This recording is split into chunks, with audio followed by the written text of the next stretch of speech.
मेरे साथ नीट का पेपर को लेकर आज जो भी डेवलपमेंट हुआ है उसके बाद मेरे साथ हमारे खास मेहमान जुड़ चुके हैं। सर आपका स्वागत है। Thank you very much sir. अलग जी हमारे साथ हैं, दिखाइए जरा। Thank you very much sir for joining us.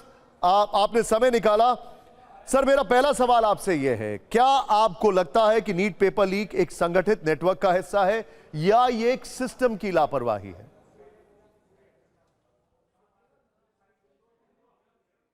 दोनों ही है इसके अंदर। देखिए आप ये तो एक्सपेक्ट नहीं कर सकते कि चोर चोरी नहीं करेगा। चोर की तो यही भाई वृत्ति है, वो तो करना ही चाहेगा चोरी। तो इसके ऊपर एक नेटवर्क तो बना हुआ है, पर ये नेटवर्क बार बार हमला करे, इसका मतलब कहीं ना कहीं सिस्टम में ढिलाई है। एक बार पेपर लीक हो तो मैं मान सकता हूँ कि ठीक है, किसी की नीयत खराब थी, पर इतनी आसानी से बार बार पेपर लीक हो रहा है। और आम जैसे लोग, ऐसे नहीं कि बहुत बड़े क्रिमिनल्स हैं, बहुत बड़े टेररिस्ट हैं जो ये काम कर रहे हैं। आम लोग हैं जो शिक्षक हैं, जो शिक्षा का धंधा करते हैं, कोई सरकारी ऑफिसर हैं जो नीट का पेपर 5 लाख रुपए में, 50,000 रुपए में लीक करते हैं। तो इसके अंदर कहीं ना कहीं सिस्टम की एक बड़ी फॉल्ट है। और मेरे ख्याल से सजा का प्रावधान बहुत ही सस्ता है। जितने भी लोग इन सब धांधली में पकड़े जाते हैं वो पहली बार नहीं पकड़े जाते हैं। आज जितने भी नाम इस नीट के सुर्खियों में बनेंगे, ये सारे नाम अगर आप जांच पड़ताल करेंगे तो पिछले 5 साल में भी ये नाम उठे होंगे, पर इनको ऐसी सजा ही नहीं हुई कभी कि इनको डर लगे, इनके हाथ कांपे अगली बार ऐसा कुछ करने में। अलग जी पहले तो थैंक यू वेरी मच आपने जो हमारे लिए समय निकाला। लेकिन मेरा आपसे एक सवाल यहां पर यह है, जब ऐसी कोई घटना होती है तो ट्रस्ट डेफिसिट कोचिंग इंस्टीट्यूट्स को लेकर होता है। कहा जाता है कि कोचिंग इंडस्ट्री जो है उसका इसमें हाथ हो सकता है, कुछ सेलेक्टेड लोगों का इसमें हाथ हो सकता है। क्या आपको लगता है कि कोचिंग इंस्टीट्यूट्स जो हैं कुछ सेलेक्टिव, मैं सबको एक तरह पेंट नहीं कर रहा हूं, वो इस सिंडिकेट का हिस्सा हो सकते हैं? बिल्कुल हो सकते हैं, मैं इसमें बिल्कुल डिनाई नहीं कर रहा हूँ।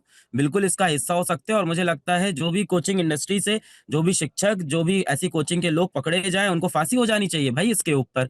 मतलब मैं तो बोलता हूँ कि कड़ी जाँच पड़ताल हो कोचिंग इंडस्ट्री के ऊपर। मैं तो इस चीज़ को एकदम ओपन सपोर्ट करता हूँ कि अगर बच्चों के भविष्य के साथ ये शिक्षक ही खेलने लगेंगे तो क्या होगा? तो बिल्कुल इसके अंदर कहीं न कहीं आप जो कह रहे हैं चांसेस बिल्कुल ओपन है कि हो सकता हो कुछ शिक्षक भी इन्वॉल्वड हो, कोचिंग इंडस्ट्री भी इन्वॉल्वड हो। जो भी इन्वॉल्व है उसके ऊपर कड़ी सजा होनी चाहिए। अलग जी देखिए, आपसे दो टाइप के सवाल पूछ रहा हूं। एक तो मैं मैक्रो लेवल पर आपका पर्सपेक्टिव जानना चाहता हूं और एक मैं कुछ आपसे केस स्पेसिफिक चीजें पूछना चाह रहा हूं। राजस्थान पुलिस के एडीजी ने कहा कि 15 दिन तक गेस्ट पेपर्स जो थे वो सर्कुलेशन में थे फॉर 15 डेज। यही गेस्ट पेपर के आधार पर सारी गड़बड़ी हुई है।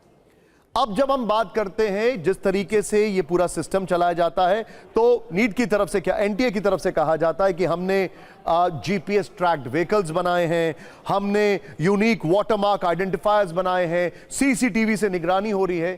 सर कहानी तो इससे पहले ही हो गई। मेरा सवाल यह है, 15 दिन तक एनटीए को पता नहीं लगा, क्या यह पॉसिबल है? 15 दिन तक या तो उनको पता नहीं लगा, देवर इनोसेंट, और देवर सिंपली केयरलेस। इनोसेंट के चांसेस तो कम है इसके अंदर कि 15 दिन तक ये बात पता ना चले, क्योंकि इतनी बड़ी प्रणाली है, इतना बड़ा एग्जाम करा रही है। और जो बात बच्चों के बीच में आम तरह से फैल रही है कि भाई नीट का पेपर बिक रहा है, आप खरीद लो, नीट का पेपर 50,000 रुपए मिल रहा है, आप ले लो, 5 लाख रुपए मिल रहा है, फलानी जगह आ जाओ, रुक जाओ और रात भर तैयारी कर लो। जब ये बातें इतनी आउट है और सोशल मीडिया के ऊपर इतनी फैल चुकी है, तो एनटीए को ऐसा नहीं हो सकता कि इसके बारे में भनक भी ना लगी हो। जानकारी बिल्कुल होती है, पर देखिए ऐसी जगहों पे ऐसा होता है कि एनटीए भी ये सोचता है कि ये रूमर्स भी हो सकती है इन चीजों को दबाने का। पर इसके ऊपर जांच पड़ताल अगर पेपर के पहले कर लेते तो पेपर के बहुत सारे सेट होते हैं एनटीए के पास, वो पेपर का सेट चेंज कर सकते थे, नए सेट से पेपर करा सकते थे। तो बिल्कुल इसके अंदर कहीं ना कहीं एनटीए की जो ये बोलते हैं कि हमने फुल प्रूफ प्लान बनाया है। मुझे याद है एग्जाम से 2-3 दिन पहले ही, लगभग 1 हफ्ते पहले एग्जाम से इन्होंने एक लंबा ट्वीट किया था कि ये आपका कोई स्कूल का एग्जाम नहीं है, ये नेशनल लेवल का एग्जाम है। अगर आपको लग रहा है इसके अंदर गड़बड़ी हो सकती है तो आप ऐसे हैं वैसे, मतलब बड़ा ही बच्चों के लिए बड़ा ही डेरोगेटरी टाइप का एक ट्वीट किया था, जो कि 24 घंटे में डिलीट भी कर दिया। वो ऐसा था कि एनटीए है, देखो हम कितने मजबूत हैं और तुम लोग क्या समझते हो, स्कूल का एग्जाम है। 24 घंटे वाला ट्वीट डिलीट भी हो गया। आज बच्चे उसी ट्वीट को क्वेश्चन कर रहे हैं। अगर आप बच्चों के पॉइंट ऑफ व्यू से सोचो तो बच्चों ने 2 साल अपना जान लगा के इस एग्जाम को दिया है, अपना सब कुछ ऐशो अलग जी, फिरना, माँ बाप, मैं आपसे यहां पर एक चीज मैं स्पेसिफिकली पूछूंगा। आपने कहा कि कई सेट ऑफ पेपर्स होते थे, अगर आप थोड़ा ध्यान देते तो 15 दिन में जो चीज इन सर्कुलेशन है आप उसको कंटेन कर सकते थे। एम आई राइट? ये पॉसिबल है, राइट? बिल्कुल बिल्कुल। तो फिर बिल्कुल तो फिर मेरा सवाल खड़ा ये होता है सर, है ना, बड़ी जिम्मेदारी के साथ एक नेशनल चैनल पर यह सवाल मैं पूछ रहा हूं कि क्या कहीं अंदर से ही तो कोई मिला हुआ नहीं है जो चाहता था कि एग्जाम कैंसिल ना हो, जो चाहता था कि वो चीजें आउट इन पब्लिक रहे और उसका फायदा हो रहा हो? देखिए, टॉप लेवल पे तो ऐसा होना बहुत मुश्किल है कि टॉप लेवल से ऐसी चीज़ें हों। हाँ, पर नीचे के लेवल पे डेफ़िनेटली ऐसा होगा कि कोई ना कोई ऐसे पेपर कैसे बाहर जाएगा? सिस्टम के अंदर से ही तो पेपर गया है। पेपर तो सिस्टम में ही बना है, तो सिस्टम से ही बाहर गया होगा। पर पेपर को कैंसल ना करना, चेंज ना करना, इसके पीछे मुझे लगता है कि ये नियत नहीं होती है कि पेपर लीक हुआ है तो होने दें। उसके पीछे ये नियत ज़्यादा होती है कि इतना बड़ा जो ऑपरेशन है, इसको कैसे सँभालेंगे? देखिए, ज़्यादातर एजेंसियाँ यही चाहती हैं कि काम कितनी आसानी से हो जाए, कितना हैसल फ्री हो, कितनी ट्रबल हमारी कम हो। तो ये एक बड़ा रीज़न रहता है कि इन चीज़ों को ये अवॉइड करना चाहते हैं और मैं उम्मीद करता हूँ, आशा करता हूँ, बच्चों की तरफ से आशा करता हूँ कि इसके अंदर सिस्टम इन्वॉल्व ना निकले, वरना बच्चे किस उम्मीद से आगे तैयारी करेंगे एग्ज़ाम की, किस उम्मीद से वो भई अपने भविष्य के बारे में सोचेंगे, सिस्टम के अंदर का कोई इसके अंदर ना हो।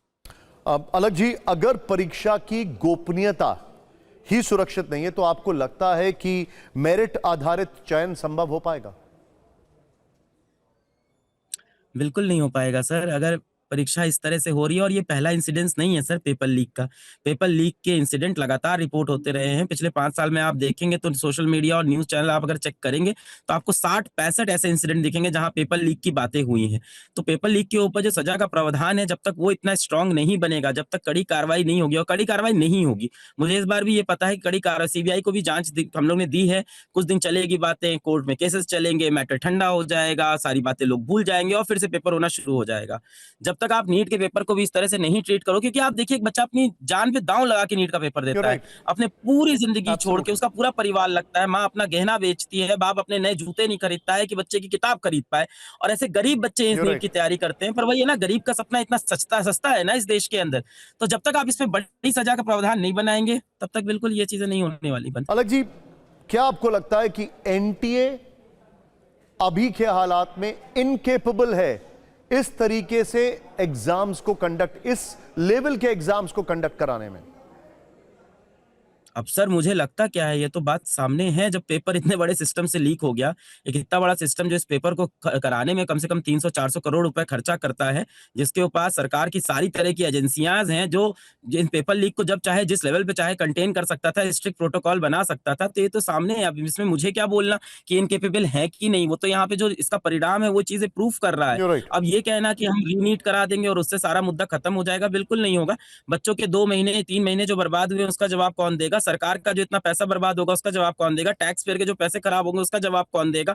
तो मतलब बच्चों का जो अविश्वास हुआ होगा ना सिस्टम के ऊपर, आप ये सोचिए, एक बच्चा सुबह 6 बज के उठ के तैयारी करना शुरू कर देता था और दिन भर बैठ के अपनी डेस्क पे बैठा रहता था, 16-16 घंटे बैठ के पढ़ता रहता था, उसके हाथ सूज जाते थे और उसे ये भरोसा होता था कि पेपर तो सही से होगा, अंत में जो भी होगा मेरा जो पेपर होगा निष्पक्ष होगा और अगर मैं पढ़ने वाला मेहनती हूँ तो निकल जाऊंगा। अब उसका वो भरोसा टूटेगा कि नहीं सिस्टम के ऊपर से? तो एक बच्चा जो पॉजिटिव माइंडसेट से पूरे सिस्टम पे भरोसा कर रहा था, आज सिस्टम के लिए कितना निगेटिव हो गया होगा वो, आज पूरे गवर्नमेंट के लिए कितना निगेटिव हो गया होगा वो, कि उसके साथ तो अन्याय हो गया है ना। तो बच्चे के ऊपर दिमाग पे क्या असर पड़ेगा? 17-18 साल के छोटे-छोटे बच्चे होते हैं, छोटी-छोटी बात पे अपनी जान दे देते हैं, उनके दिमाग पे क्या असर पड़ेगा इन सब का? आपने एक बात कही कि पीनलाइजेशन इतना सीवियर होना चाहिए कि अगली बार कोई सोचे भी नहीं। आपने ये बिल्कुल सर। बहुत बड़ा आपने यहां पर एक एग्जाम्पल सेट किया है। लेकिन अगर मैं इसी सवाल को आगे बढ़ाऊं, आपके अनुसार इस लीकेज को रोकने के लिए सबसे कड़ा और व्यवहारिक कदम क्या होना चाहिए? सर देखिए, अब नीट के पेपर के अंदर अगर इसको हम डिजिटल बना पाएँ, जो ये मैं काफ़ी समय से कह रहा हूँ कि नीट का पेपर का एक ही दिन सारे पेपर कराना सबसे बड़ी दिक्कत है कि आप 22 लाख बच्चों का एग्ज़ाम एक दिन, 23 लाख बच्चों का एग्ज़ाम एक दिन में कराते हो और एनटीए ही जेईई का एग्ज़ाम कराता है जहाँ 12 लाख बच्चे बैठते हैं, जिसको मल्टीपल शिफ्ट के अंदर कराता है। तो जब आप मल्टीपल शिफ्ट में एग्ज़ाम कराओगे तो किसी एक शिफ्ट का बाई चांस ऐसी गलती हो भी जाए तो सुधारने का आपको मौका मिलता है, क्योंकि हर बार नए पेपर होते हैं हर शिफ्ट के अंदर। तो पहली चीज़ तो अगर इसको हम डिजिटलाइज़ कर पाएँ और इसको हम शिफ्ट में बाँट पाएँ, तो ये ज़्यादा बेटर होगा। आज के दिन में 22 लाख बच्चों का भविष्य एक ही दिन दांव पे लग जाता है। तो पहली चीज़ तो ये करनी होगी। दूसरा मुझे लगता है कि और ज़्यादा स्ट्रिक्ट प्रोटोकॉल होने चाहिए और मुझे लगता है सर सज़ा से इंसान के हाथ काँपता है। आज इतना आसान नहीं है किसी इंसान की हत्या कर देना। इंसान को डर लगता है कि यार फांसी हो जाएगी, और पेपर लीक करने को लोग कैसे लेते हैं, कैजुअल क्राइम की तरह लेते हैं कि आसान तरीका है, कुछ पैसे आ जाएंगे, कोई इतना गलत काम थोड़ी कर रहे हैं, पेपर ही तो लीक कर रहे हैं। तो जब तक इसके ऊपर बड़ी सजाएं नहीं होंगी, आज सजा का प्रावधान 5 से 10 साल का है, 1 करोड़ रुपए का जुर्माना है। भाई 1 करोड़ का जुर्माना अभी टैक्स पेयर के 300 करोड़ रुपए का, और बच्चों के सपनों की क्या कीमत है जो दिन रात लगा था नीट का पेपर दे रहा था। तो अगर आप कड़ी सजा दे देंगे और ये बात मीडिया पे दिखेगी, तो बहुत सारे जितने भी संगठन है उनकी हिम्मत टूटेगी और नीट का पेपर लीक करने में उनकी हालत खराब हो जाएगी सर। अलग जी, आपका पर्सपेक्टिव काफी वाइडन होगा इन टर्म्स ऑफ एग्जामिनेशन।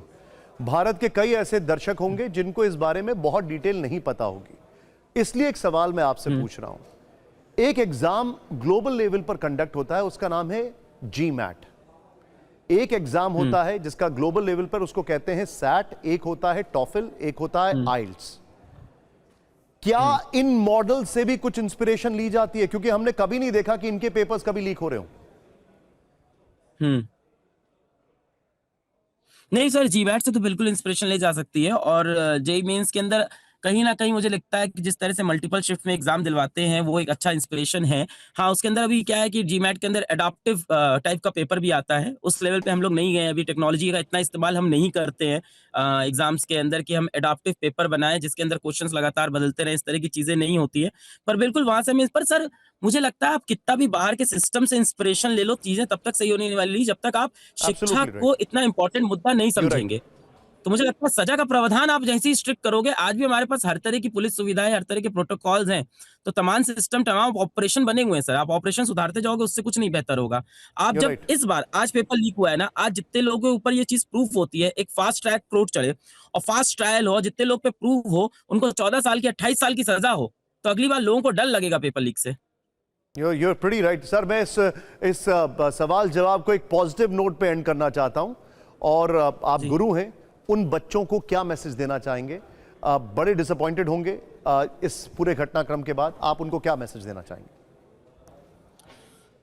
मैं बच्चों को यही बोलूंगा कि बच्चों, आई एम सॉरी, और हमें भी माफ करना, क्योंकि हम भी शिक्षा ही क्षेत्र का पार्ट है, और मेरे जैसे शिक्षक रहते, हमारे जैसे शिक्षक रहते भी ऐसी चीजें होती हैं, तो मैं तो अपनी तरफ से माफी मांगता हूँ। NTA अपना देखे।